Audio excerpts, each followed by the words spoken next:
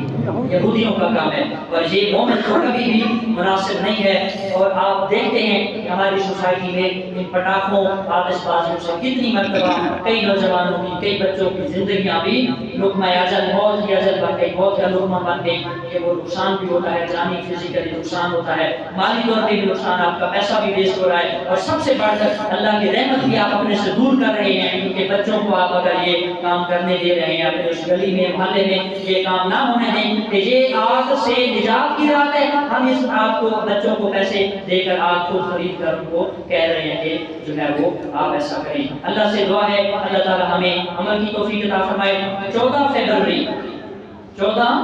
فروری Valentine day کے نام پہ بھی ایک لعنت مشہور ہے۔ ٹائم ختم ہو چکا، میں 2 منٹ اس پہ روشنی ڈالوں گا۔ میرے کریم نبی صلی اللہ علیہ وسلم کے غلاموں، آج ہمارا معاشرہ، ہمارا کلچر، ہمارا تہذیب و تمدن، ہمارا سماج، ہمارا معاش یورپین بنتا جا رہا ہے۔ ہم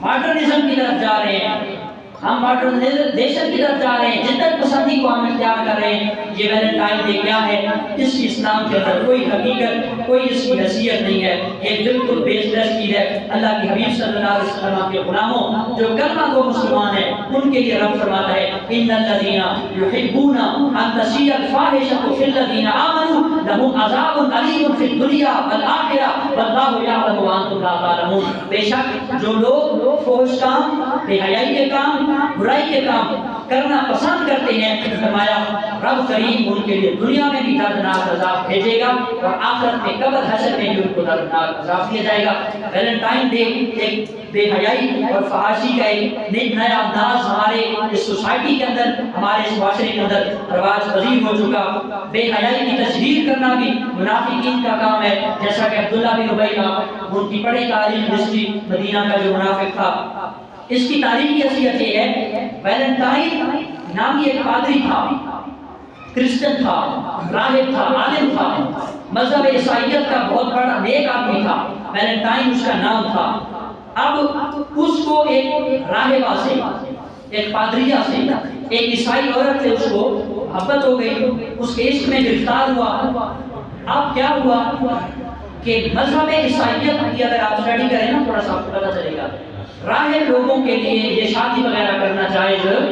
نہیں ہے۔ راہب جو دنیا سے کاٹ آف ہو کر غاروں پہاڑوں میں نکل جائے، جنگلوں بیابانوں میں نکل جائے، تو اب ویلنٹائن نامی پادری عیسائی راہب جو ان کا عالم تھا، مذہب عیسائیت کرسچن کا، اس کو اس راہبہ سے عشق ہوا۔ اب یہ اس کو جو ہے وہ دعوت دیتا ہے، وہ آتی نہیں، کیونکہ ان کے مذہب میں، ان کی تعلیمات میں اس چیز کو الاؤ نہیں کیا، پرمیشن اجازت نہیں ہے۔ اب انہوں نے کیا کیا کہ کہا کہ 14 فروری کی رات جو ہے نا، مجھے ایک خواب آیا کہ اگر کوئی راہبہ سے ملاقات کر لے 14 فروری کی نائٹ کو، تو ان کے لیے یہ شریعت عیسائیت میں، مذہب عیسوی میں جائز ہے۔ انہوں نے ملاقات کی، لوگوں کو پتہ چلا، ان لوگوں نے، عیسائیوں نے اس راہب اور راہبہ دونوں کو قتل کر دیا، مار ڈالا۔ جیسے ہی مار ڈالا تو ان کے جو نام لیوا پیچھے تھے، انہوں نے اس بندے کی برسی منانا شروع کی، ویلنٹائن نامی شخص کا جو ہے انہوں نے شروع کر دیا دن منانا۔ تو اس دن کو یہ آج سے تقریباً 2500 سال پہلے کی یہ عیسائیوں کا منفرد اور عیسائیوں کا یہ کلچر ہماری مسلم سوسائٹی کے اندر جڑ پکڑ چکا، اور ہمارے یوتھ جو ہے، نوجوان نسل، ہماری ینگ بلڈ، ہمارے وہ نوجوان بھائی، خصوصاً کالجز یونیورسٹیز کے اسٹوڈنٹس اس چیز کے اندر مبتلا ہیں کہ 14 فروری کو کسی اجنبی، غیر محرم اجنبیہ لڑکی کو وہ پھول، گفٹ، چاکلیٹ، کارڈ یا کچھ نہ کچھ ایسا دے رہے ہیں جس کے ذریعے وہ اپنی محبت کا اظہار کر رہے ہیں۔ اسلام میں اور اخلاقاً اس چیز کی کوئی بھی گنجائش، بولے کوئی بھی گنجائش، ہم اپنے معاشرے کو اس دردناک فیل سے کیا کریں گے؟ پاک کریں گے اور اپنا حصہ ڈالیں گے۔ میں نے اپنا حصہ ڈال لیا، میں نے اپنی ذمہ داری رسپانسبلٹی ادا کر دی. آپ اپنے معاشرے میں نظر رکھیں, اپنے گھر, اپنے بہنوں, اپنے بھتیجوں, اپنے جو گلی محلے کے بچے ہیں ان کو سمجھائیں, ان کو کہیں کہ بیٹا یہ اسلام کی چیز نہیں ہے, یہ اسلام کے اندر اس کا کوئی کنسیپٹ نہیں ہے. تو ویلنٹائن جو تھا پادری, اس کا جو ہے وہ انہوں نے اس رات میں سب کچھ کیا تو قتل کیا. تو بعد ان لوگوں نے اس کا جو ہے وہ منانا شروع کر دیا اور بازار میں سے آ کر پھول خریدنے شروع کر دیے اور ان کی قبروں پہ پھول بھی چڑھائے اور ان کو خراج تحسین بھی پیش کیا. ان کے جو پسند کرنے والے تھے, راہب اور راہبہ کے بعد جو مریدین وغیرہ ان کے چاہنے والے, تو اس دن سے یہ پھول کا وہاں سے کنسیپٹ ملا. تو آج مسلم معاشرے کے اندر میں اسی حدیث پہ بخاری شریف کتاب الادب حدیث نمبر 6120 6120 نمبر حدیث انٹرنیشنل, حضور کا فرمان ہے فرمایا اذا لم تستحی فاصنع ما شئت, جب تیرا حیا ختم ہو جائے پھر جو مرضی کر, کوئی تجھے پوچھنے والا. اللہ تعالیٰ سے دعا ہے اللہ تعالیٰ ہمیں ایسی بے حیائی کے کاموں سے بچنے کی توفیق عطا فرمائے.